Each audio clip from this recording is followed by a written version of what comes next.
NATO దేశాలలో ఏ దేశంపై అయినా దాడి జరిగితే అది తమ కూటమి మొత్తంపై జరిగిన దాడిగా భావించి నాటో దేశాలు దాని రక్షణకు ముందుకు వస్తాయి.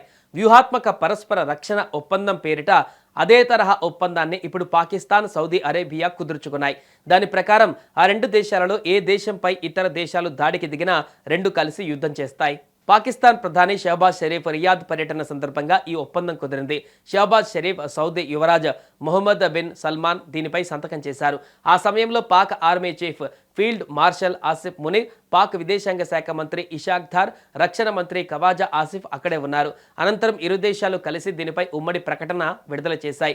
రెండు దేశాల మధ్య రక్షణ సహకారాన్ని విస్తరించడం, తమ రెండు దేశాలలో ఏ దేశంపైన దాడి జరిగినా ఉమ్మడిగా ఎదుర్కోవడమే ఈ ఒప్పందం ఉద్దేశమని ఆ ప్రకటనలో పేర్కొన్నాయి. అయితే పాక్ తన కుటిల బుద్ధితో భారత్పై నేరుగా దాడికి పాల్పడకుండా ఉగ్రవాదుల ద్వారా దాడులు చేయిస్తే దానికి ప్రతిగా భారత్ ఆపరేషన్ సింధూర్ తరహా చర్య చేసినప్పుడు పాక్ మద్దతుగా సౌదీ రంగంలోకి దిగితే తన వద్ద ఉన్న F-15 యుద్ధ విమానాలు, యూరో ఫైటర్ టైఫూన్లను పాకిస్తాన్కు సాయంగా పంపిస్తే ఈ ఒప్పందం వల్ల అలా జరిగే ప్రమాదం ఉంది. అయితే పాక్ దృష్టి భారత్పై ఉండొచ్చు కానీ సౌదీ అసలు లక్ష్యం ఇజ్రాయెల్ అని రక్షణ రంగ విశ్లేషకులు కొందరు అభిప్రాయపడుతున్నారు.